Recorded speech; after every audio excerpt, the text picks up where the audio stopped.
Hi everybody, I'm Melanie from Calm Tie Dyes. Today I'm going to be folding an 8-point mandala on a tapestry. I'm going to be doing a teardrop design.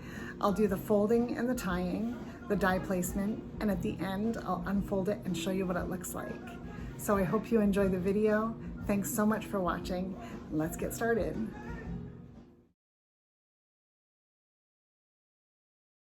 All right guys, this is a piece of Kona cotton. It is 55 inches by 55 inches. It has been soaked in soda ash and spun out in the washer and hung to dry. So it is dry and ready to fold and dye.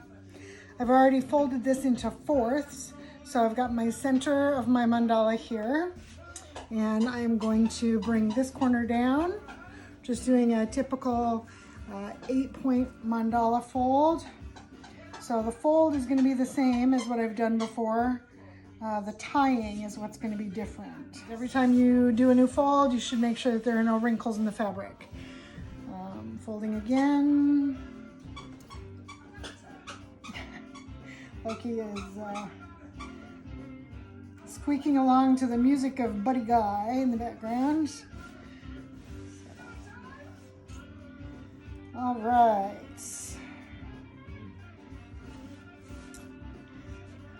Again, smoothing out any wrinkles that might be in the fabric. Those wrinkles will affect your design, so you should make sure that there are none. And I'm going to take a couple of binder clips and clip the edges of this. Just little binder clips. People use all kinds of stuff to hold their edges in place. Binder clips, hair clips, paper clips. Just kind of helps you keep your folds where you want them as you're moving this around and tying it. So I'm gonna do that real quick.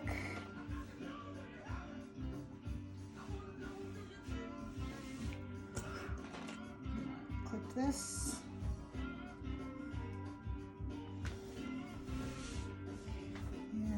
Here at the end. Okay, so once you have this side folded, you just flip it over. This is where the clips come in really handy because they help hold everything in place when you flip it. And now I'm going to fold this corner down.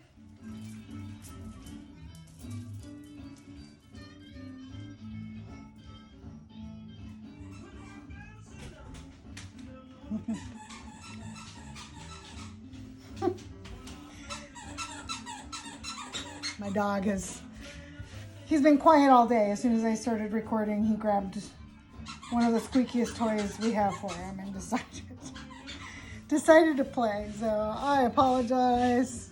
All right, the final fold here.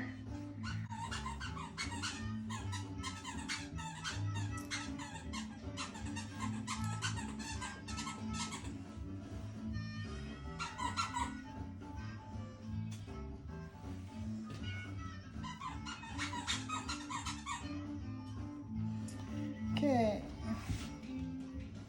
so here's our folds. 2 folds on this side, 5 folds on this side. This is something to keep in mind when you're folding a mandala, whether it's 6 points, 12 points, 8, 16, however many points it is.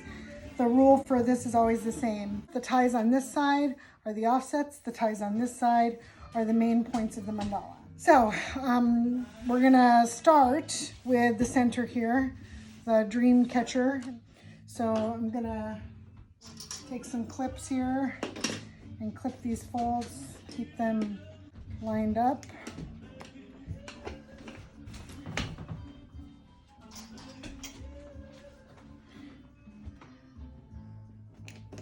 Okay, so the dream catcher is the center of the mandala where you can do some really cool lines and designs in the center of this.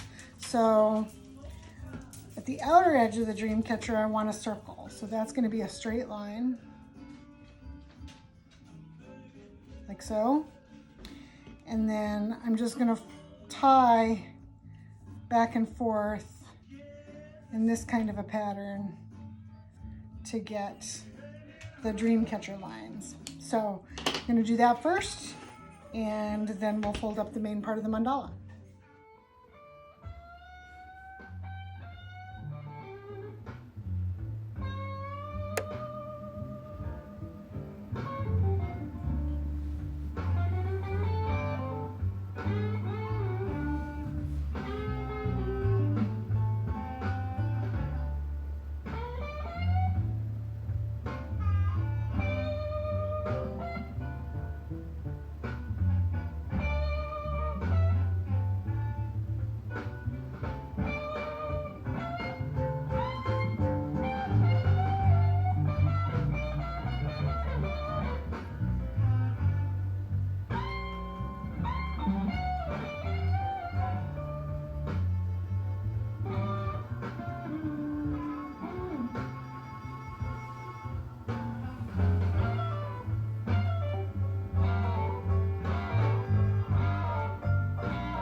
All right, so we've got the dream catcher part of this folded up, this part here.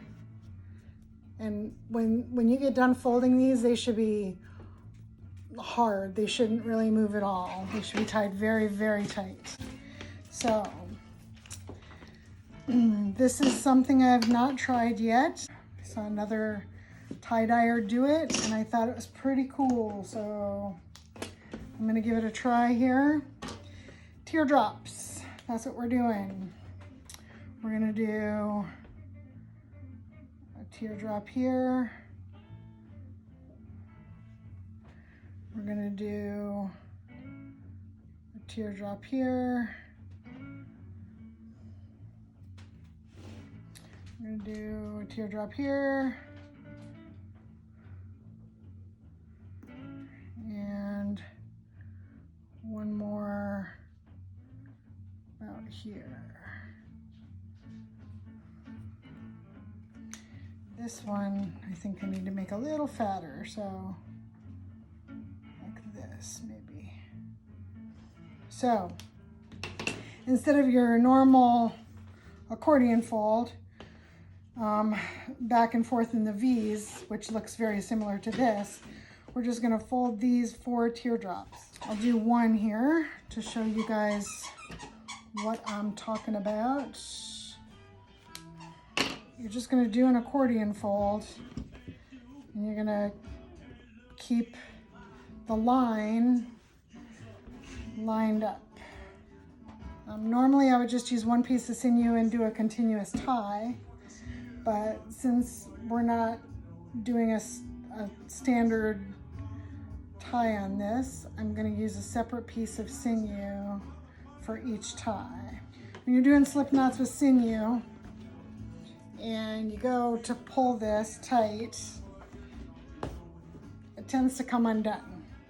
Got to give my friend Shannon a shout out here. She told me that once you tie your slip knot, if you take this little tail end of the sinew and you tie a thick little knot in it, when the sinew starts to slip, this knot will prevent it from slipping all the way out. It's genius, so thanks to Shannon for telling me about that. So like I said, we're just doing an accordion fold on this.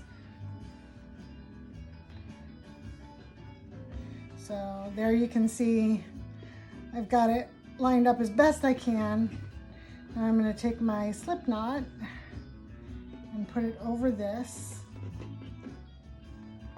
And I just give it a little tug to try and tighten it up a little bit. So you also want to make sure on the back side that the sinew is lining up.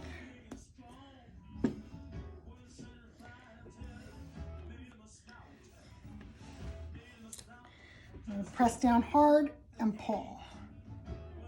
So this is tied nice and tight here.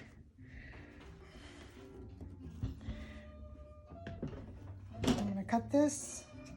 I'm going to cut this tail here off. All right, so this is what we're doing, and we're gonna do that with each one of these. So I'm gonna speed this up and get these folded, and then we'll be back.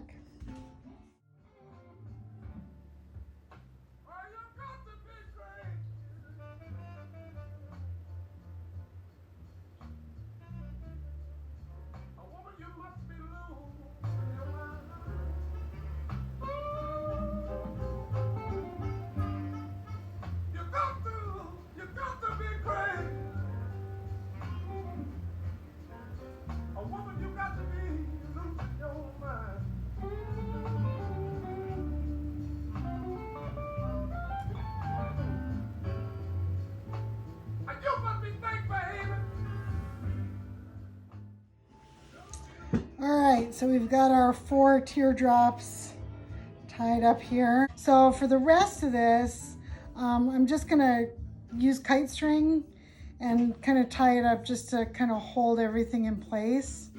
Because it doesn't need to be tight, it just needs to be held in place.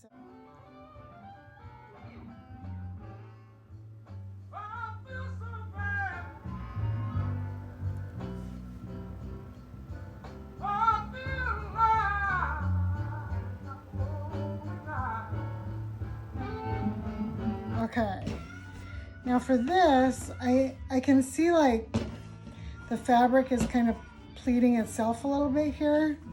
So I think I'm just gonna kind of go with that. I'm gonna let the fabric do what it will.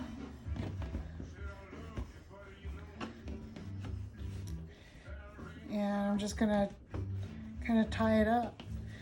If you let things happen organically, you can get some pretty cool results.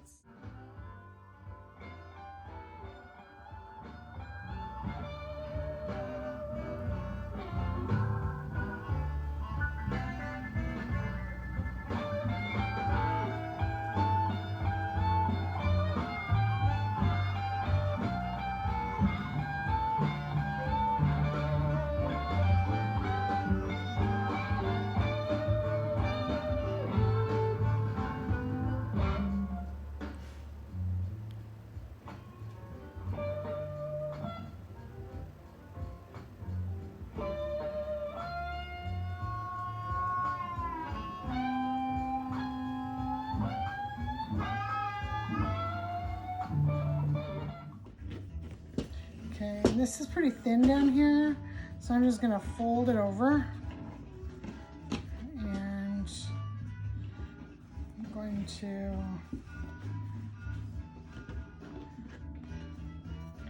kind of do this, just so it takes up less space in my batching bin.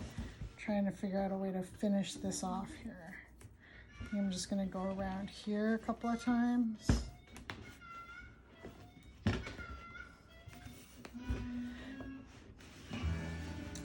And somewhere here I've got my slip knot. There we go. Just going to cut this off and tie it to this. All right, guys, so there it is. It's our 8-point mandala with the 4 teardrops. This side here is the multiple folds side. So this side, these are going to be the main points or the main teardrops on the mandala. And then these, where the 2 folds are going to be the offsets. Hope that makes sense. All right, so we're going to get some dye on this and some ice, and then we'll do a final reveal at the end.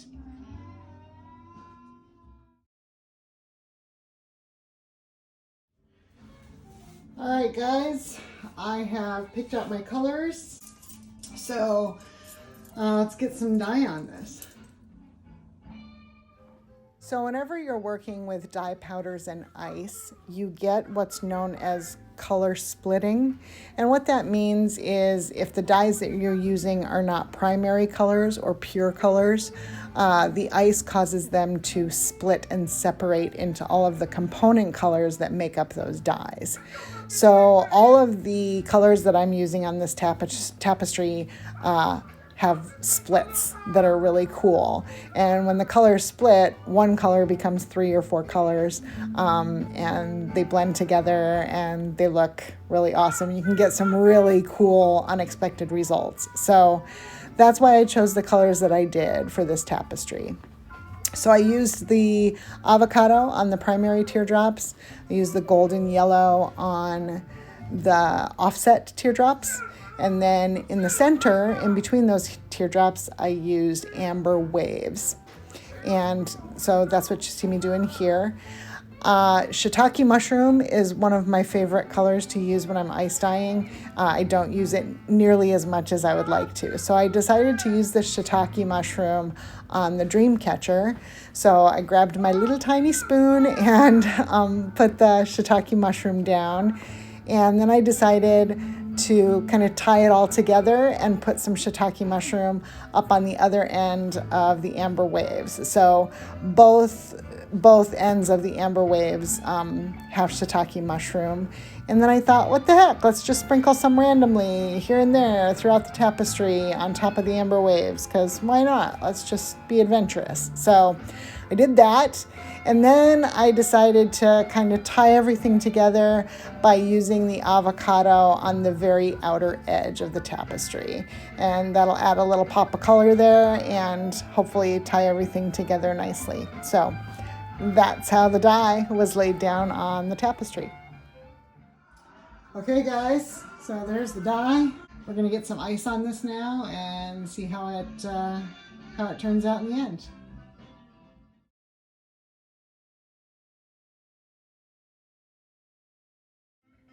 Before adding the ice to the tapestry, I place a barrier all the way around it.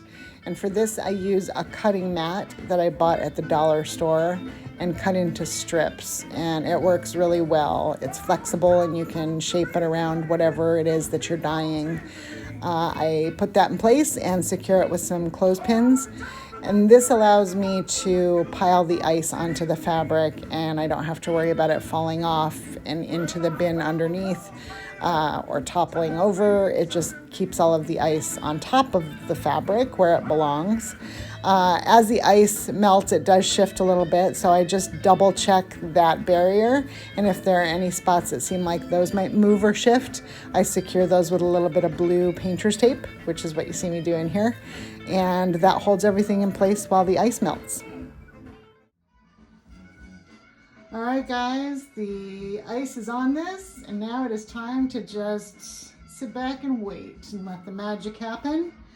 In about 24 hours, maybe a little bit longer, we will rinse this out and show you what it looks like.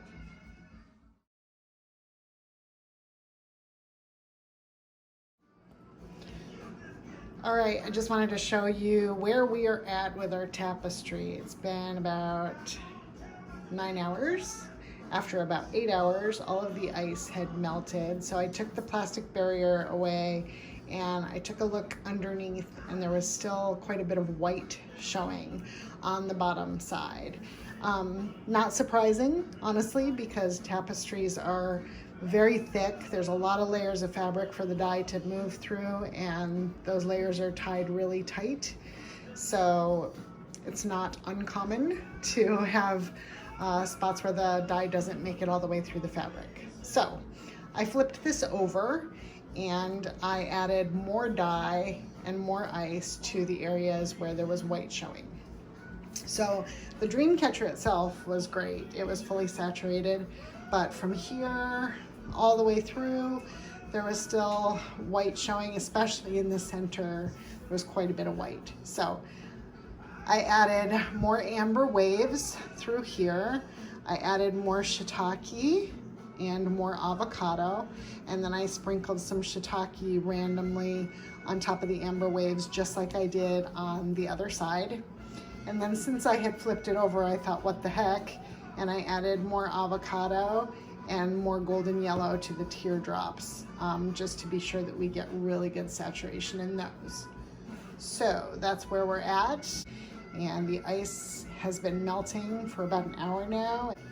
We're gonna let this sit for about 24 hours, and then we will rinse it out and see how it looks. I'm pretty excited about it. Looking forward to showing it to you guys. So we'll be back when it's time to do that.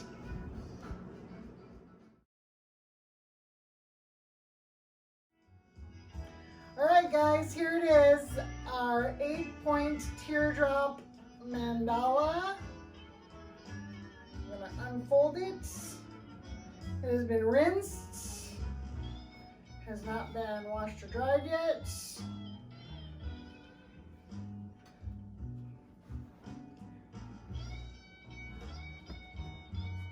There it is.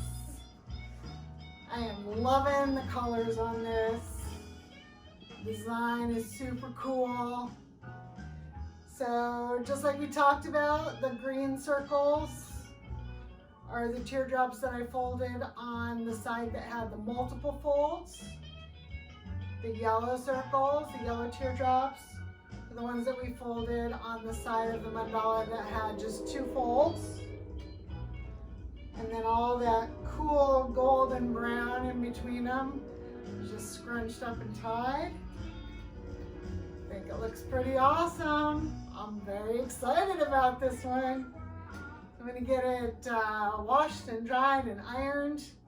There will be a photo of the final result at the end of the video. So, yeah, pretty excited about this. I'm glad we gave this a try. Thanks for watching. If you like this video, subscribe to my channel. You'll get notified of new videos. Hit that like button. If you have any questions, you can leave them in the comments, and I will do my best to answer them. This is awesome. Till next time, have a great day. Bye.